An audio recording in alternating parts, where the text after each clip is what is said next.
Assalamualaikum warahmatullahi ta'ala wabarakatuh.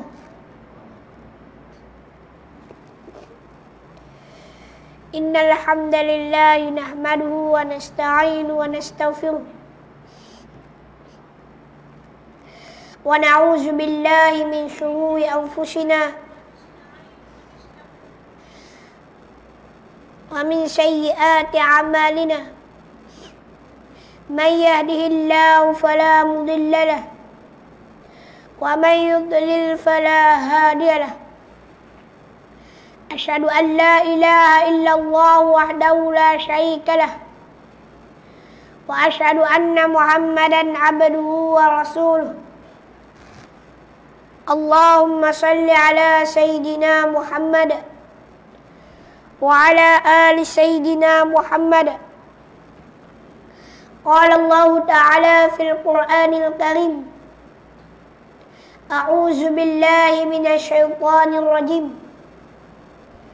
Ya ayyuhalladzina amanu taqullaha haqqa tuqatih wa la tamutunna illa wa antum muslimun. Wa qala Allah Ta'ala fil Qur'anil Karim aidan, A'udzu billahi minasy syaithanir rajim. Ya ayyuhan nasu taqu rabbakumul ladzi khalaqakum min nafsin wahidah wa khalaqa minha zawjaha wa batha minhuma rijalan katsiran wa nisaa'a wattaqullaha alladzi tasaaluna bihi wal arham innallaha kana 'alaykum raqiba. Wa qala Allah Ta'ala fil Qur'anil Karim, A'udzu billahi minasy syaithanir rajim. Ya ayyuhalladzina amanu taqullaha wa qulu qawlan sadida yuslih lakum a'malakum wa yaghfir lakum dzunubakum wa man yuti'illaha wa rasulahu faqad faza fawzan 'azima. Amma ba'd. Fa inna asdaqal hadits kitabullah wa khairal hadi Muhammadin sallallahu alaihi wasallam wa syarrul umuri muhdatsatuha wa kullu muhdatsatin bid'ah wa kullu bid'atin dalalah wa kullu dalalatin finnar. Alhamdulillah, pertama-tama marilah kita panjatkan kesyukuran kita kepada Allah Subhanahu wa taala pada hari yang penuh barakah, pada malam yang dimuliakan oleh Allah Taala, di bulan yang dipenuh dengan rahmat dan kasih sayang Allah, yaitu kita berada di bulan Muharram, bulan yang mana kalau kita berpuasa lebih baik, dan selepas daripada puasa Ramadan, puasa yang terbaik tidak lain dan tidak bukan adalah puasa di bulan Muharram. Sabda Nabi sallallahu alaihi wasallam, afdalus siyam ba'da Ramadan syahrullah al-Muharram. Sebaik-baik puasa selepas puasa Ramadan tidak lain dan tidak bukan puasa di bulan Allah al-Muharram, pada bulan ini. Dan Nabi SAW sebut lagi dalam hadis yang sama, afdalus salah ba'dal faridah, sebaik-baik salat selepas salat fardu salatul lail, iaitu salat malam. Nak menggambarkan kepada kita kelebihan di bulan Muharram sangat-sangat besar, sangat-sangat hebat kalau kita tidak memanfaatkannya. Di antara amalan Rasulullah sallallahu alaihi wasallam di dalam bulan Muharram yaitu memperbanyakkan puasa. Dan juga antara amalan di dalam bulan Muharram, Nabi sallallahu alaihi wasallam meningkatkan amal ibadahnya dengan melakukan kebajikan seumpama menginfak harta di jalan Allah Ta'ala dengan bersedekah, dan juga di dalam bulan Muharram Nabi sallallahu alaihi wasallam memperbanyakkan dan menyuruh para sahabat untuk meningkatkan amalnya serta terus istiqamah di dalam agama Allah Subhanahu wa taala dan berpegang teguh dengan ajaran Nabi sallallahu alaihi wasallam.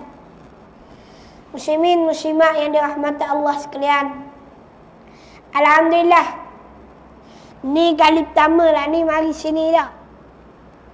Mari sini acak kali dah, bukan kali pertama, acak kali dah.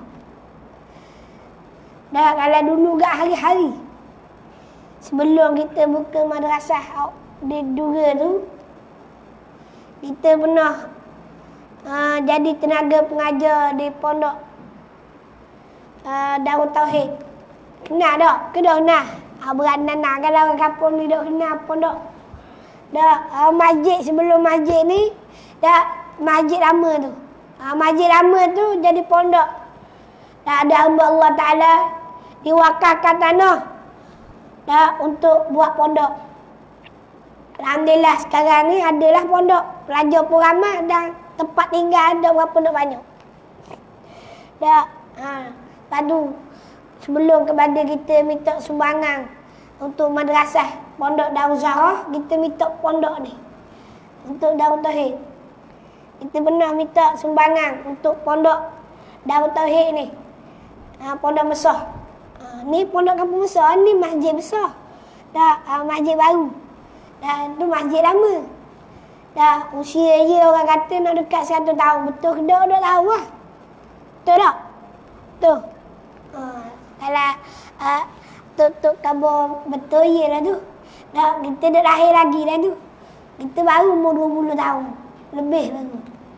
Dah 20 lebih. Lahir mungkin lebih tahu. Tak.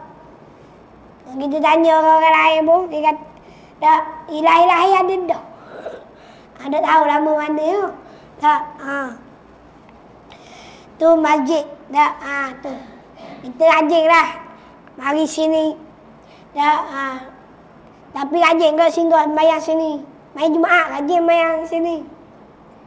Dah, alhamdulillah. Pada malam ni, lama dah Ustaz Kamal minta. Mana Ustaz Kamal? Ustaz Kamal. Ustaz Kamal ni minta kamu mari ya masjid kali. Dah mari. Gitu kan masjid. Masjid lama lah. Dah. Masjid sini ya. Dah. Lepas tu, dia minta bulan lepas. Dia kata, kena tanya ni ya, jadual kita. Tengok jadual. Lepas tu, dia minta bulan lepas. Dia kata, bulan 10, bulan 9 dak dapat mu kena mari kau. Dia suruh kita. Dak 3-4 kali minta tarikh. Alhamdulillah pada malam ni dapat juga kita bersama-sama dak berkumpul pada malam ini. Kita berkumpul bukan saja-saja, bukan nak sembang santai, bukan nak cerita. Kita duduk di dalam majlis ilmu ni satu rahmat daripada Allah Ta'ala. Dan ianya dituntut oleh agama. Dan Nabi SAW mengajak kepada kita untuk duduk sama-sama duduk dalam majlis ilmu. Kalau ada kuliah-kuliah tazkirah dan sebagainya. Idza marartum biryadil jannah. Apabila kamu lalu tamat-tamat syurga, fartau, duduk. Nabi suruh. Singgah, berhenti. Kita duduk dengar. Dah ustaz-ustaz kuliah, dengar sound kuliah masjid kuat dah. Ke tak? Sini je dengar. Kapur dengar tak? InsyaAllah. Dah pondok dengar tak? Dengar belakang. Ramai dengar. Dah. Semua. Hak dengar ni ada dengar. Tiba-tiba ustaz main kuliah. Kita dengar. Kita tak ada orang kerja apa. Kita tak sibuk apa. Mari. Faham tahu. Nabi suruh kita duduk. Kita dengar jalan. Tiba-tiba. Sejak bila ada majlis ilmu? Pok kita mari duduk. Nabi suruh duduk. Sahabat pun tanya. Dah, Nabi suruh duduk taman syurga. Dah, mana taman syurga? Dah, Nabi sahabat tanya, wa ma riyadul jannah. Apa itu taman-taman syurga? Nabi tanya, sahabat tanya kepada Nabi, apa itu taman-taman syurga? Nabi SAW jawab, halaqul zikr ataupun majlis-majlis ilmu kita panggil. Majlis-majlis mendekatkan diri kita kepada Allah. Majlis-majlis yang menghampirkan diri kita kepada Allah. Majlis yang memberikan keterangan-keterangan yang apa Allah Ta'ala sebut di dalam Al-Quran dan hadis Nabi Sallallahu Alaihi Wasallam. Apa yang telah diwahyukan kepada Nabi, itulah majlis-majlis ilmu. Lebih-lebih lagi kita duduk di dalam majlis ilmu. Di sana ada orang belajar ilmu fardu ain, ilmu bab sembahyang, ilmu bab puasa, ilmu bab zakat, ilmu ibadah. Di sana juga ada orang yang belajar ilmu muamalah, bagaimana kita nak berjual beli dan sebagainya, bagaimana untuk kita berhutang, bagaimana untuk kita pinjam meminjam dan lain-lain lagi. Ataupun ada orang yang belajar bab munakah, bab nikah kahwin. Ni tak payah belajar. Orang tak belajar, dia kata tak apa, kita pergi khusus nikah je. Tak nikah, pergi khusus nikah. Tak payah belajar-belajar. Tu tak bodoh orang panggil. Khusus nikah, padang-padang orang biasa je. Tak. Ni kita nak belajar. Tak, belajar barulah kita faham. Tak, macam mana kita nak duduk apabila kita telah berkeluarga. Aku tak mau panjang-panjang sebab aku dah nikah lagi. Kalau aku cerita panjang-panjang macam aku nikah dah. Begitu juga majlis-majlis ilmu juga. Ada yang menceritakan bab jinayah, undang-undang, peraturan, politik, siasah dan sebagainya. Ni dah Ustaz, ada juga ke dalam Islam politik? Waktu tak ada siasah. Ataupun kita panggil jinayah. Kan dalam fiqh dia ada 4 bab. Wajib kita kena belajar. Bab yang pertama bab ibadah, puasa, zakat, haji tu dalam. Yang kedua bab muamalah, bab jual beli, hutang berhutang, pinjam meminjam, bersyarikat macam mana. Tak, macam mana kita nak orang panggil, macam mana kita nak berkongsi orang panggil bisnes dan sebagainya. Dalam bab muamalah ni mudah belajar. Tu jadi baca riba, rasuah benda. Tu bikin ni tak belajar. Lepas tu, yang ketiga, bab munakah, nikah kahwin.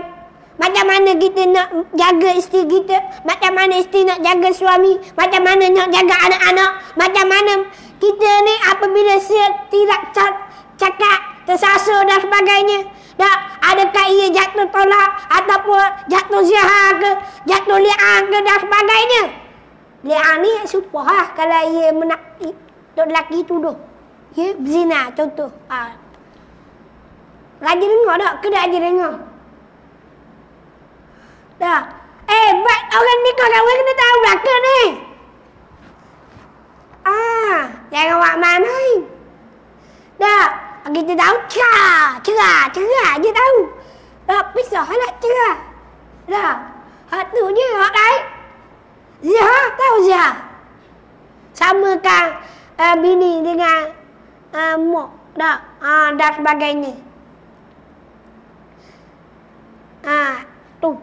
Kena tahu belaka. Kena pandai belaka lah, kena tahu belaka. Allahumma shalli Muhammad.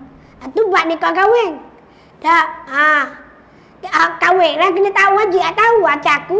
Tak apa, tak tahu pun. Sebab apa? Sebab aku nak nikah. Tak. Tapi aku nak mengajar orang, aku kena tahu juga lah. Wajib juga. Tak. Jadi kita boleh dah. Tak. Nikah. Tapi nak ajar kena tahu. Tak kira nikah dan nikah. Jadi orang lain, nak jadi orang yang nak mengajar orang, kena tahu lah. Biar mu tahu pada orang nikah dah pun. Dah orang nikah dah tahu. Kita tak tahu, kena. Tak. Nak sedap kena orang nikah aja. Ustaz Kamal boleh aja. Dah, aku mana Ustaz Kamal. Dah, tu bab munakah. Yang keempat, hari itu sebut ni bab jinayah. Jinayah ni undang-undang, peraturan. Ada hari ni. Dah, kita kena ikut peraturan SOP. Dah boleh orang panggil. Dah boleh orang panggil mayang rapat-rapat. Sebab apa? Sebab ikut SOP. Kalau lagi pasal apa, kena jarak-jarak, tak boleh dekat-dekat. Tak. Kalau kita jumpa orang, tak boleh nak salam, kena jarak-jarak. Malaikat kita tahu dah, ni dia tidur sekali sebab tangan kita takkan nak bersalah juga. Berat nak tu. Tak. Kalau tu dah apa? Dah. Masuk kita ni, kita tak kenal orang mana. Kita tak tahu kenapa dia buat. Ya setuh kenapa. Tiba-tiba kita salam. Kena penyakit. Tu dunia. Masuk kita buat undang-undang ni. Buat jinayah. Kalau kita melakukan, contoh kita melakukan zina. Ada orang berzina. Apa kena hukum? Apa hukum dia? Orang berzina. Kena rotang. 100 rotang. Dah Ustaz. Kalau hak nikah dah kena kejam. Dan kalau orang dah tahu kita berzina, Ustaz, kalau kita tu mana Ustaz? Taubat. Dan hari ni alhamdulillah undang-undang tak laksana. Apabila undang-undang Islam tak terlaksana, maka kita ada peluang untuk bertaubat. Kalau dah terlaksana, apabila sabit kesalahan. Kalau tak sabit, tak apa lagi. Sabit kesalahan. Cukup saksi, cukup bukti. Kena hukum. Hak wajib siapa? Pemerintah. Aku tak wajib. Aku kabur je. Pemerintah. Pemerintah pula kena pilih. Kalau pemerintah tak boleh laksana Islam, kalau kita sangka, tak boleh lah, tak betul. Tu. Kena gitu lah, kena. Batu, ia kait belaka. Batu disebut juga jinayah sebagai perundangan asal. Perlembagaan. Tu dia. Kalau orang belajar bab usupi ke dapat ke, ia ada kaedah-kaedah dia. Allahumma salli Muhammad. Dan juga tu disebut sebagai majlis ilmu. Orang cerita bab undang-undang. Macam kita dalam rumah tangga ada tak undang-undang? Ada tak? Ada. Allah Ta'ala sebut, ya ayyuhallazina amanu qu anfusakum wa ahlikum nara. Undang-undang lah tau. Wahai orang-orang beriman. Siapa orang beriman? Kita lah. Dan kita orang beriman. Macam mana kita kata kita orang beriman?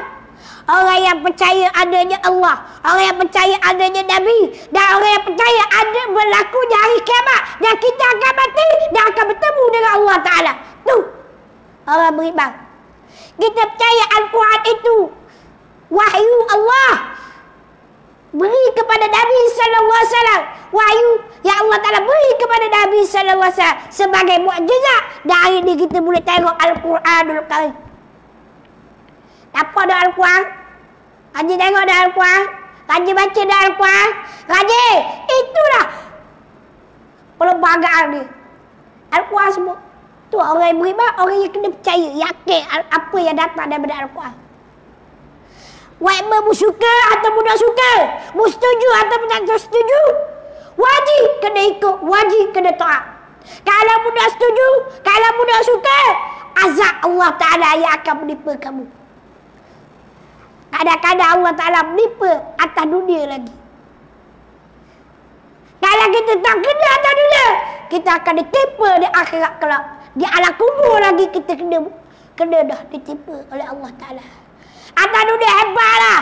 Kita buat jahat, kita buat kemungkaran, kita buat maksiat. Tak ada bang. Allah marah. Tak ada bang. Dah kena bang Ustaz. Deh, hero.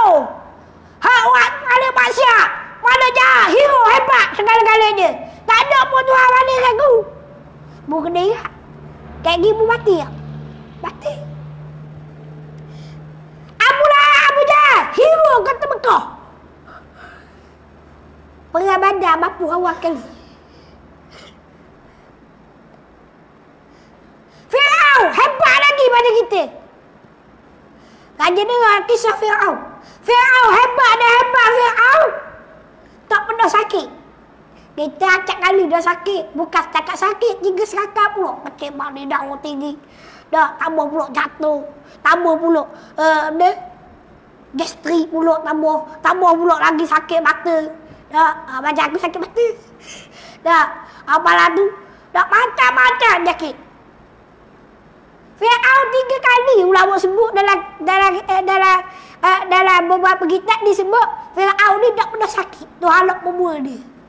Sebab tu yang daku Tuhan. Tu yang daku Tuhan. Debel Fir'aun. Dia sabar kalau yang daku Tuhan. Apa hidup dah sakit. Kita hari-hari sakit. Kena tubuh sakit dah.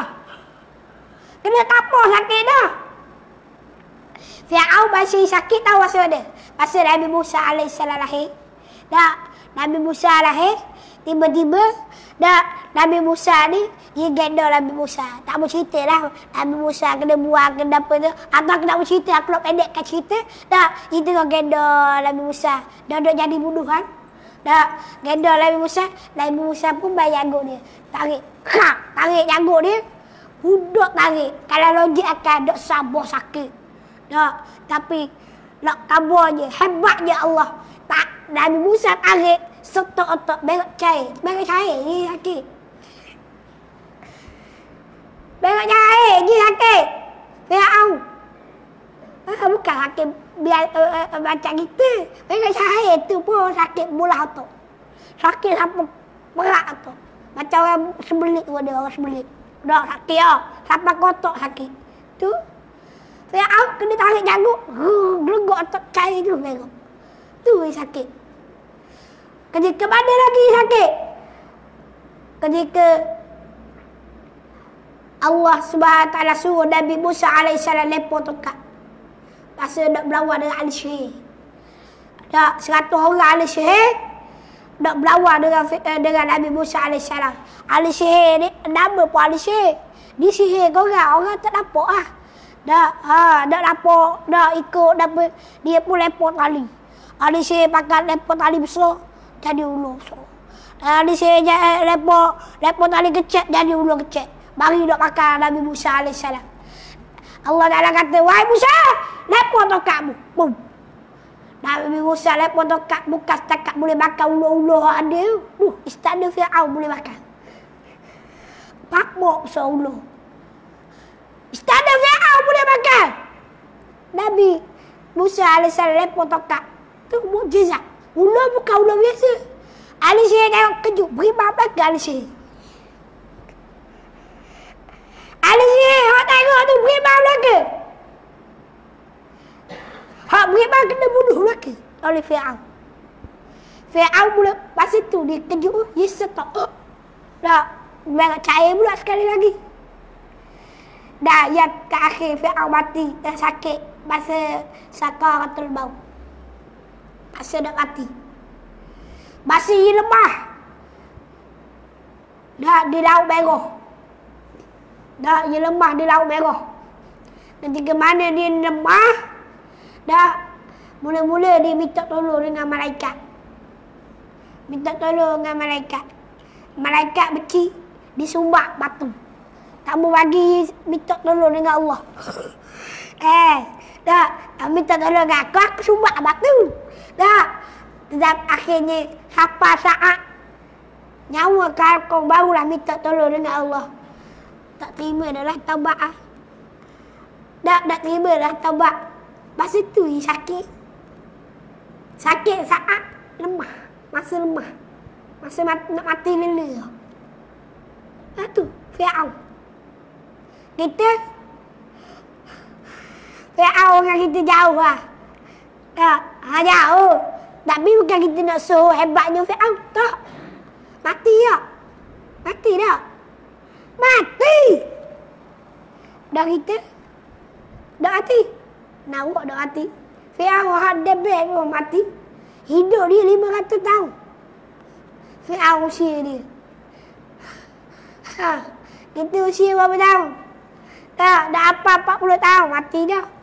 Dah ada orang umur 5 tahun mati dah. 10 tahun mati dah. 11 tahun mati dah. 20 tahun mati dah. Kalau hak tua memang nak dekat dengan mati dah. Tak marah kalau berasa orang-orang tua. Tapi kita kena kabar. Hak tua-tua memang dekat dengan mati. Kita sendiri dah sedia kena tahu bahawa kita ni nak dekat dengan mati. Dan nak tanya, orang yang nak dekat dengan mati, apakah persiapan dia nak mati? Kita nak tahu fardu ain, kena belajar fardu ain. Betul amalan kita, betul niat kita. Waktu muda kita sibuk dengan dunia. Kita kerja harta, kita dah dapat harta. Kita kerja pelbagai apa jua yang kita kerja, kita dapat dah. Tetapi di akhir hayat kita nak kerja benda lagi. Kita nak kerja benda lagi. Kita nak kerja amal ibadat. Dah kalau tua pun tak boleh ambil peluang. Dah nak kata benda ni. Dah orang muda dah tak. Orang muda lagi lah. Orang muda ni kita dah tahu. Ada. Tok sakit nak dekat 2 tahun, 3 tahun. Tak mati-mati. Anak muda baru umur 20 tahun. Baru umur 15 tahun. Mulai ada mati awal pada tu. Tu orang sakit nazuk lama. Aku kata bukan aku buat lawak. Bukan aku buat cerita. Dah muda tengok pelik-pelik sikit. Orang main motor nak main motor attack. Dah. Tengok orang congit nak congit attack. Bergong accident. Mati. Sebab tu ajar ni duk nanti tua muda. Hak tua memang dekat dengan ajar. Hak muda jangan anggap mu akan hidup akan tua. Kita hak muda jangan anggap kita ni akan tua. Jangan harap kita ni akan tua. Sebab apa? Kita tak tahu. Takut kita mati dulu tak tahu. Kalau hak tua bersyukur. Sebab apa? Kita boleh rasa kehidupan dunia ini lebih lama. Dan kita boleh bertaubat. Sempat lagi bertaubat. Sempat lagi duduk dalam masjid. Sempat lagi duduk dalam majlis ilmu. Ada orang apabila dia nak bertaubat. Dah waktu tua. Tapi Allah Ta'ala tak beri keizinan. Duduk atas katil. Masa muda dia kata, dah masa muda lah nak enjoy. Masa tua-tua baru lagi sejik. Tiba-tiba dah tua sakit dah. Sampai ke tua sakit. Tak boleh nak pergi sejik. Tak boleh nak pergi surah. Rugi tak? Rugi tak? Aku cakap ni ada. Aku pernah temu hak lagu ni. Dah. Dah orang pernah cerita. Dah. Masa muda. Angel. Dah. Muda lagi. Dah. Lain ni. Hak dia kata muda lagi. Dia dah tua. Kalau kira kita dengan dia. Dia muda bagi kita. Dia kata tua-tua kat dia. Kita enjoy dulu. Lah Tuhan bagi bala sikit je. Accident lah. Cerita accident. Lah dah bangun. Bukan dah bangun. Boleh jalan boleh ada. Boleh jalan agak. Macam orang dah sahat. Orang dah sahat. Dah tanya apa dah pergi sejik. Dah sahat kaki belakang. Dah. Hari ni dah. Dah tua. Tuhan bagi uji dah. Dah bersombong dengan Tuhan. Bersombong dengan agama Allah. Sebab tu kita, setiap manusia atas dunia ni, kena bersyukur dengan apa nikmat yang Allah Ta'ala bagi. Cara nak bersyukur, kita kena sedar bahawa kita dijadikan oleh Allah Ta'ala untuk dapat dia. Nak cari kemewahan, tak salah. Nak cari kekayaan, tak salah. Tetapi kemewahan, kekayaan, balik kepada agama Allah Ta'ala. Balik kepada Islam. Balik kepada agama. Itu.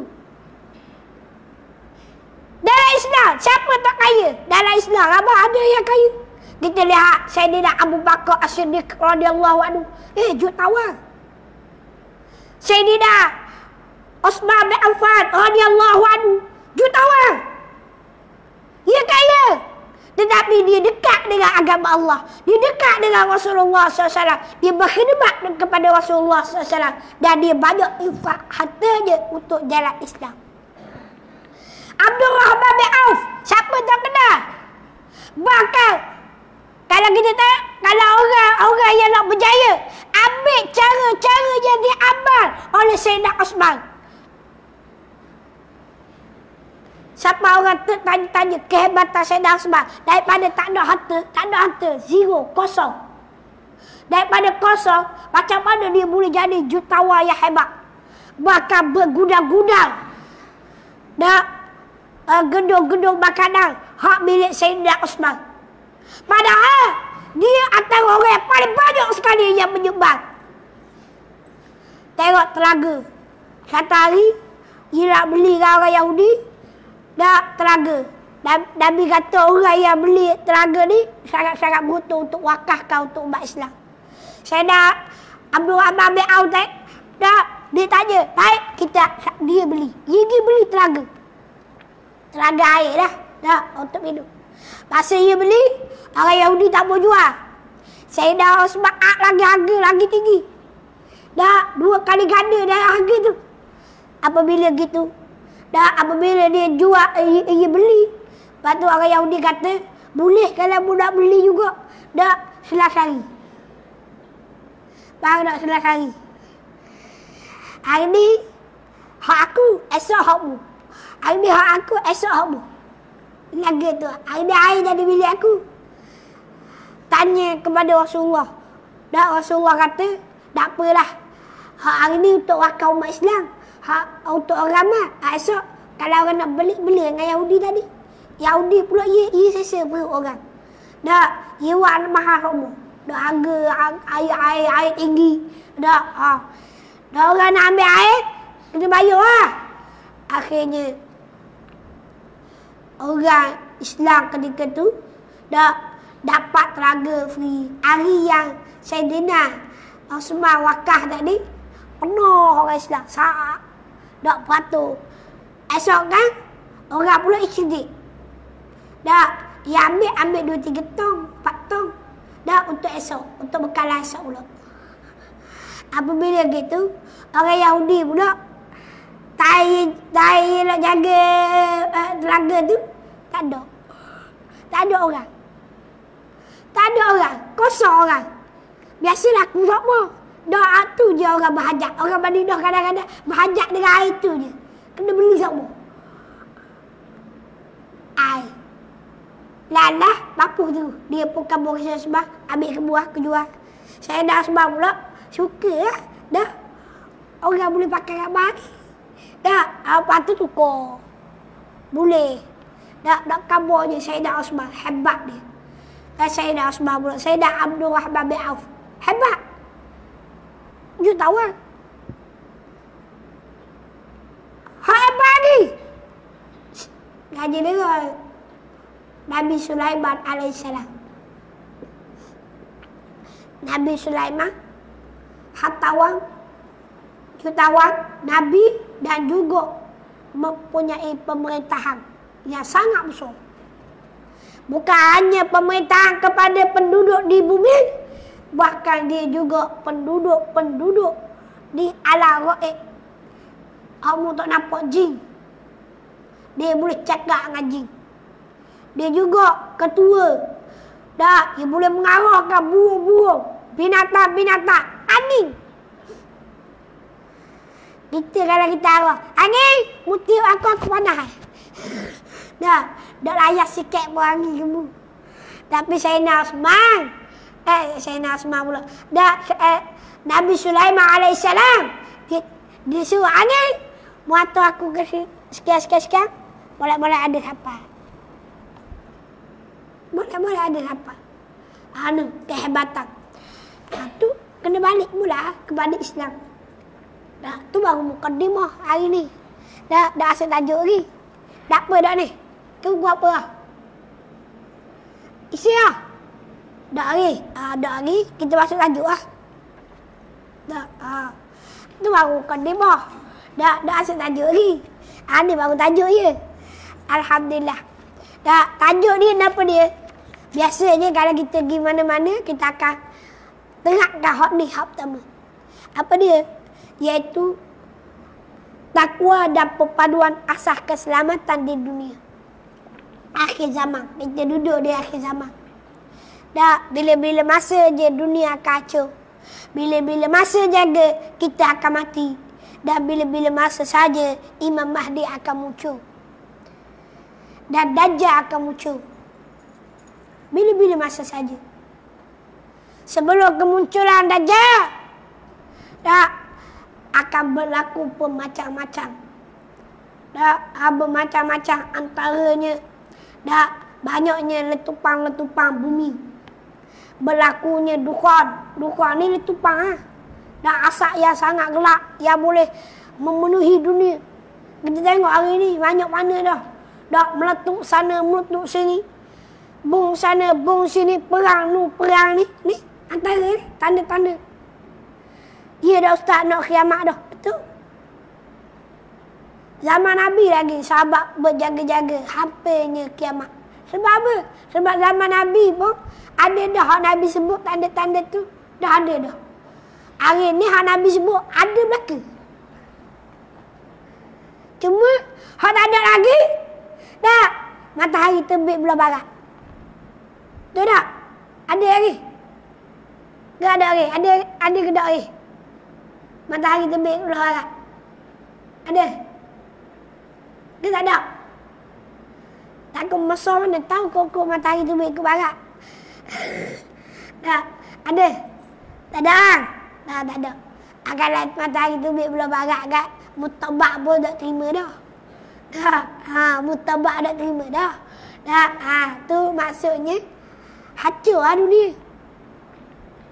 Dajjal tak ada lagi, Ausar ni. Dah Imam Mahdi ada lagi, tak ada lagi. Kalau Imam Mahdi keluar, dah dia tak ada dah. Mu nak ikut, mu tak mau ikut. Dia ada dua golongan sahaja. Golongan kufar, golongan Islam. Golongan kufar akan ikut Dajjal, golongan Islam akan ikut Nabi Imam Mahdi. Dan ketika itu kita kena ingat baik-baik. Orang yang ikut Imam Mahdi dalam kata sedikit sangat. Orang yang akan ikut Dajjal banyak sangat. Sebab apa? Tahu dah sebab dia? Sebab Dajjal dia menganggap dia Tuhan dan dia boleh buat macam Tuhan. Dia boleh buat turun hujan. Dan kehendak Allah turun hujan. Dia boleh buat kering tanaman. Oh kita kata lama dah buah-buah aku ni. Tak. Bila boleh buah. Pok kita kata orang. Kita kata oh ada seorang namanya Dajjal. Dia boleh buat buah. Hari je boleh buat. Pok kita pun kan. Oh ya tak. Pok. Cik suruh dia. Dia pok. Mu nak banyak mana buah? Tanya pula nak buah banyak mana. Kamu sawit nak berapa kali tahun buah? Tak. Sebulan. Tak yang kata setahun. Hari-hari nak kamu sawit buah. Buah biar masuk lalu dulu. Tak apa seminggu. Sehari boleh masuk lalu.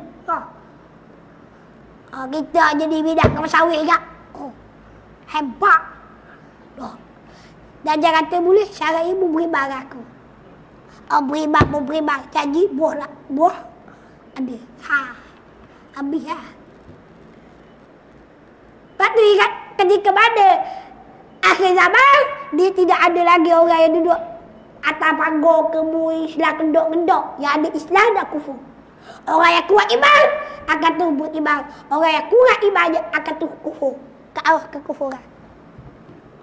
Macam mana nak tegur iman kita? Tu dia. Kita kena bohong lah. Minta dengan Allah. Dan kita kena penuh dengan amal. Antaranya Nabi pesan kepada kita, jangan lupa baca surah Al-Kahfi tiap-tiap hari. Bukan malam Jumaat je, bukan hari Jumaat je. Hari Jumaat adalah tuntutan. Nabi suruh kita baca, tetapi Nabi baca hari-hari. Kita baca dah hari-hari. Hari Jumaat mujur baca. Tu pun apa mana dah baca. Padahal Nabi sebut dalam satu hadis, siapa-siapa yang baca surah Al-Kahfi pada hari Jumaat, dia akan dijauhi daripada terikut-ikut fitnah akhir zaman, iaitu fitnah Dajjal. Nabi sebut, bukan aku reka-reka. Nak tanya Nabi, nak tanya siapa lagi? Hak boleh selamat kita atas dunia ni, orang yang ikut Nabi. Sebab tu Allah Ta'ala sebut di dalam Al-Quran, wa ma arsalnaka illa rahmatan lil alamin. Tidak aku utuskan engkau wahai Muhammad melainkan satu rahmat yang sangat besar kepada sekalian alam, termasuk kita. Apa rahmat yang sangat besar? Kerana Nabi lah yang boleh menyelamatkan kita daripada azab yang sangat pedih di akhirat kelak. Nabi je yang boleh selamat kita.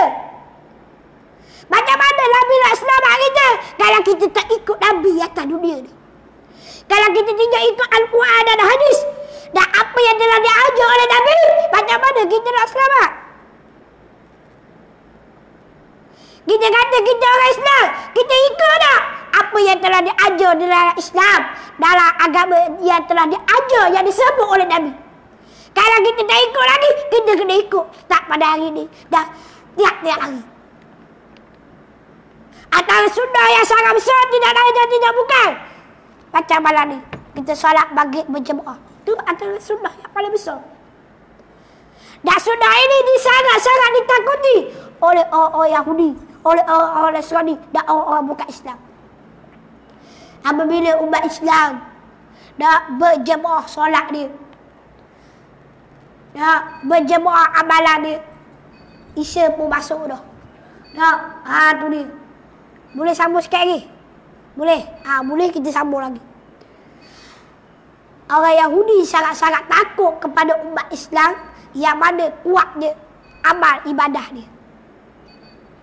Dan dia berada dalam diri mereka dengan amal ibadah yang kuat. Sebab tu dia takut. Sebab tu Nabi SAW sebut dalam satu hadis yang lain, umat akhir zaman, Islam itu akan cabut dia dalam diri umat manusia satu persatu. Sikit demi sikit, sikit dari sikit. Hak mula-mula akan tercabut dalam diri umat Islam, iaitu apa dia? Iaitu undang-undang atau peraturan yang telah disebut ataupun disebut pemerintahan dengan cara adil Islam. Ni pemimpin adil, pemimpin Islam, hak tu hari ni ada dah. Hak Nabi sebut. Dan akhir kali yang akan cabut dalam diri umat Islam itu sendiri, iaitu solat. Solat. Walaupun pemerintahan tidak melaksanakan undang-undang Islam, pemerintahan tidak melaksanakan hudud hak, tetapi ada lagi umat Islam yang sembahyang, yang puasa, yang zakat, yang haji, buat ibadat. Dan akhir kali sampai satu masa orang pergi haji tak ada dah, orang puasa tak ada dah. Last sekali orang sembahyang je masih ada. Sampai satu masa tak ada dah orang yang sujud pada Allah, maka akan berlakunya kiamat. Sebab kiamat tak akan berlaku kalau ada orang yang sujud pada Allah. Tu dia. Dan kita hari ni, sebab apa tak berlaku lagi kiamat? Sebab masih lagi ramai lagi manusia yang sujud kepada Allah, yang sentiasa menyebut kalimat Allah, yang sentiasa berzikir dengan nama Allah, yang sentiasa bersyukur dengan apa yang nikmat yang Allah Ta'ala bagi. Lepas tu kita bersyukur kepada Allah Ta'ala kerana Allah Ta'ala masih lagi beri kita hidup di zaman yang mana orang masing-masing menyebut nama Allah. Masing-masing menyebut nama Allah. Allahu Akbar. Sebut nama Allah. Sebut. Sampai satu masa tak ada orang sebut. Tak ada orang sebut kan. Tunggu masa kiamat. Dajjal tadi kita sambung balik. Dajjal tadi dia mari kepada kita. Kita nak apa? Mu sayang binimu mati dah. Contoh. Dia buat bakit mula bangun bini kita. Sayang mak ayah kita. Dia bakit mula mak ayah kita. Baru masa dia mati. Hidup mula. Dajjal boleh buat kerja. Kita masa tu kalau kita guna otak kita yang bodoh, tidak guna dengan keimanan, dengan kekuatan iman yang kuat, kita akan tertipu dengan Dajjal. Dan Nabi sebut dalam Al-Quran, Nabi sebut dalam hadis, supaya kita berjaga-jaga, jaga iman kita, jaga amal kita. InsyaAllah kita tidak akan terikut-ikut dengan Dajjal. Orang Islam, orang yang beriman, dia akan dapat pada tubuh Dajjal kafara, kaf alif para, kafir. Tetapi dia ngaku Tuhan. Dia ngaku Tuhan. Kalau orang semua tok peka tu, dah mu katok dia acu. Tapi kalau mu katok dah jamu pula kena katok. Dia gerak sungguh. Dah, tu dia. Kalau mu katok tok peka, orang lain baik katok mu. Bukan tok peka katok mu. Dah. Tapi kalau mu tengok Dajjal, mu nak pergi katok Dajjal, Dajjal akan katok mu. Sehingga kan umat Islam ketika itu dah dia adaya, ada yang ditindas, ada yang dibunuh. Orang yang tidak beriman dengan Allah Subhanahu Wa Taala, mereka akan ditindas. Tak, apabila dia lalu kata apa? Tak, Dajjal kata mari beriman aku. Tak. Lalu orang-orang kampung kata, aku beriman kepada Allah, aku kufur kepada kamu. Dajjal pun sumpah kampung tu kira kotak, tak ada air, tak ada minuman, tak ada apa. Fitnah yang sangat besar. Bayangkan, dah kita nak akan nak minum. Hak ada dalam rumah tu je. Dalam mana kita agak-agak kita boleh minum, bertahan. Tak ada makanan. Lepas tu ketika tu Nabi kata, jika kamu tidak ada makanan ketika tu, tidak ada lain kecuali kamu sentiasa bertasbih, baca Al-Quran. Pasal itulah akan menjadi kekuatan kamu. Masa kamu, waktu kamu itu, dengan makanan kamu ketika tu tak ada lain dah, tak ada makanan lain dah. Makanan lain kena supah belaka dengan Dajjal. Ada nama dia. Subhanallah, subhanallah, alhamdulillah, alhamdulillah, Allahu akbar, Allahu akbar. Surah Al-Kahfi ayat 1 hingga 10. Tu 10 yang terakhir dalam surah Al-Kahfi. Batu kena amal dua ni. Dan itulah makanan-makanan umat Islam. Tak ada orang lain. Tak ada orang lain.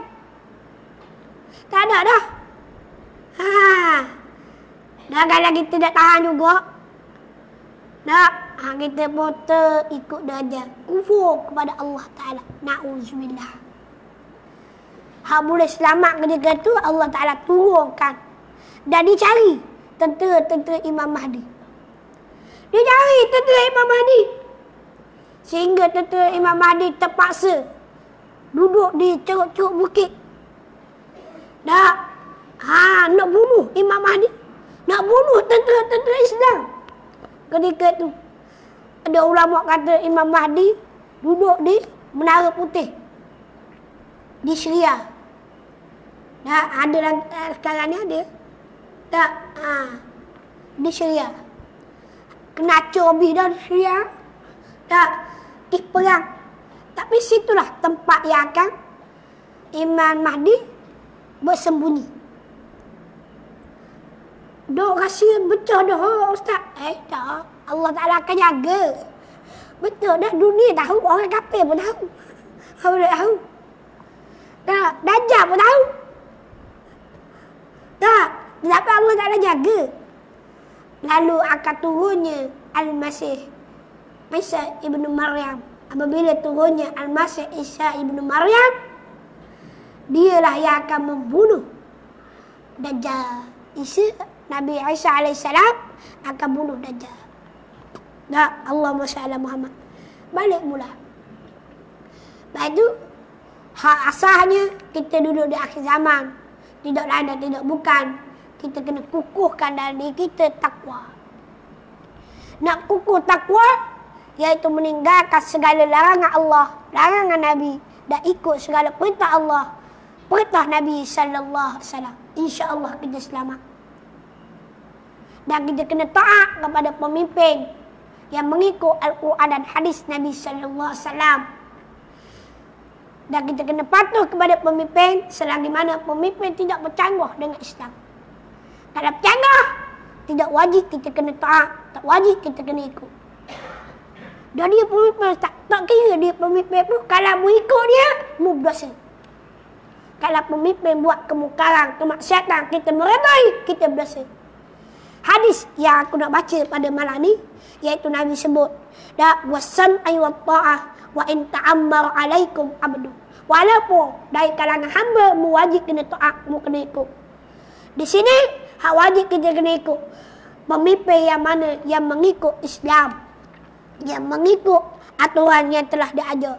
Bermakna kamu telah mengikut Al-Quran dan hadis. Ikut pemimpin yang ikut Al-Quran hadis, kita pun taat pada pemimpin yang ikut Al-Quran hadis. Bermakna macam kita ikut Al-Quran dan hadis.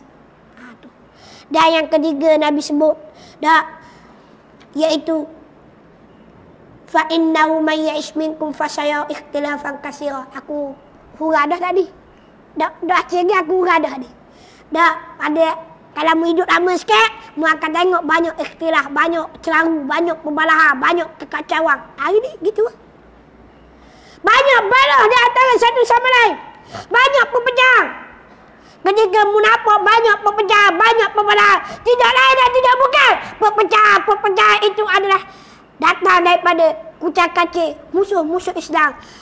Tak dapat tidak. Macam mana pun nak bersatu. Fa'alaikum bisunnati wa sunnatil khulafa ar-rasyidin al-mahdiyyin.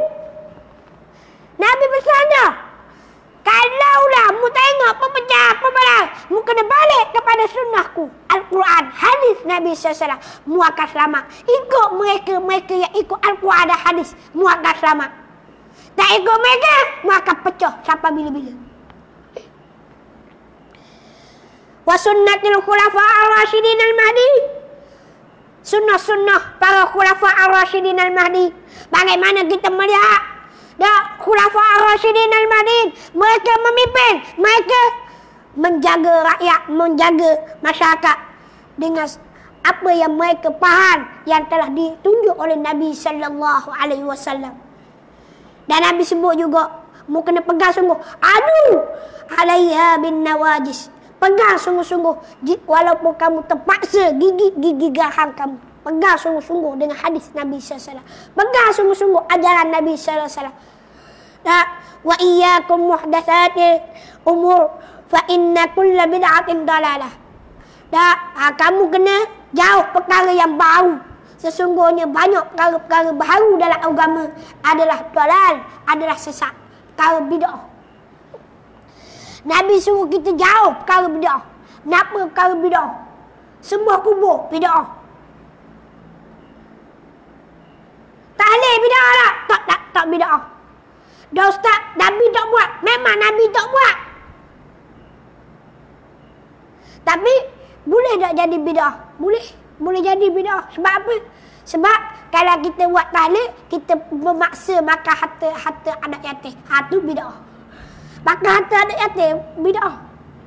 Tapi kalau kita buat tahlil, kita nak doa ke mereka, nak tolong mereka, ia dia tidak salah. Sebab apa? Sebab tahlil adalah Al-Quran, baca Quran, baca zikir la ilaha illallah. Apa tahlil bid'ah? Tahlil pun tahu tak tahlil tu apa dia? Tahlil la ilaha illallah. Kalau mu kata tahlil tu bid'ah, mu tu bid'ah. Sebab tahlil adalah kalimah tauhid, kalimah akidah. Mu masuk Islam pun kerana kalimah la ilaha illallah. Tak bid'ah. Dah orang kata bid'ah tu, orang kata mungkin dia bodoh, nak gaji habis. Dah dia habis dah start PhD dah pakar. Gitu pula tak dah. Suka sangat membid'ahkan amalan-amalan yang telah ada nas, ada dalil. Lainlah tak ada dalil, tak ada nas. Mu rasa rajin nak bayar subuh 4 rakaat. Belum dibayar 2 rakaat. Tambah, nak tambah. Hak tu ijma' ulama kata semua 2 je. Tak yang lebih-lebih. Cuma khilaf bab kudu. Kalau mazhab-mazhab lain. 2 je. Muka pada-pada. Nak tambah 4, nak tambah 5. Tu bodoh. Orang suruh bayar 2 pun tambah. Nak bayar 4. Tu bid'ah. Bid'ah dalam agama ni menambah-nambahkan apa yang Nabi buat. Antaranya lagi bid'ah. Banyak perkara bid'ah. Antaranya contoh. Kalau orang yang menjadi pemerintah, wajib dia kena melaksanakan perintah. Hukum-hukum akal yang berkait dalam bab perundangan. Dia tak buat. Tu perkara bid'ah tu. Kalau Nabi tak ajar. Kalau ada benda-benda masalah, kita kena wajib. Wajib Al-Quran, wajib ada. Banyak perkara bid'ah. Bid'ah di sini adalah bid'ah dalal yang tidak ada dalam nas, yang tidak ada dalil, yang tidak ada qiyas daripada hadis dan Al-Quran. Tu bid'ah. Dan kalau orang kata sembah kubur tu bid'ah. Sembah kubur lah bid'ah. Dan baca Quran atas kubur bid'ah tak? Tak bid'ah. Baca Yasin atas kubur tak bid'ah tak? Tak bid'ah. Mu baca Yasin. Bukan mu sembah kubur. Dia orang kata baca Yasin, nak baca tahlil atas kubur, nak baca Quran atas kubur, kata sembah kubur. Tu orang kata mu tu bodoh. Kalau sembah kubur ni rokok sujud atas kubur.